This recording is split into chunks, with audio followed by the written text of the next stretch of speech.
Filipino, gamitin mahalin. Ako'y kabataang listo at masigla at smart raw ako, yon ang sabi nila.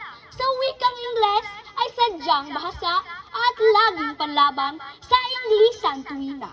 Isang araw noon, ako'y danalo sa timpalak. Pagalingan sa Ingles, natulang pabigkas. Isang babaeng gusgusin, maputla at payat, ang sumalubong ng bigla sa aking nilalandas.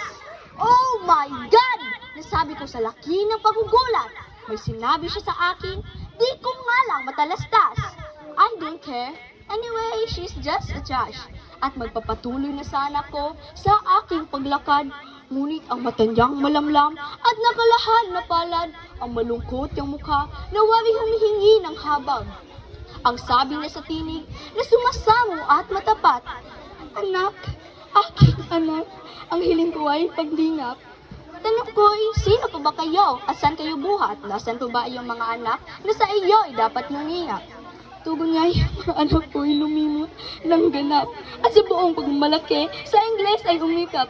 Nalimot ng mga anak ko, kanilang inang wika, ayaw nang gamitin, tila ikinakahiya. Sukat na sinabi ng babaeng yayat at maputla, nagising sa puso ko, matinding pagkapahiya. Pagkat ako isa pala sa mga anak na binabanggit ng wikang Filipino'y hindi ko ginagamit. Walang alam na gamitin, kundi Espanyol at Ingles, at sa wikang Filipino, dila ko ay Pilipin. Ako ay nagsisisi sa aking malaking sala, buong lungkot kong itinanggis ang pagkukulang sa kaniya. Sa inang wikang mahal ng bayan kong sinisinta, may iba't ibang variety man, ngunit iisa ang diwa. Napukaw sa puso't isipan, marangal na damdamin, inang wikang Filipino, nararapat kalingain. Sana kayo, tayong lahat, magbuklod sa banal na layunin, na wikang pambansang Filipino ay gamitin at mahalin.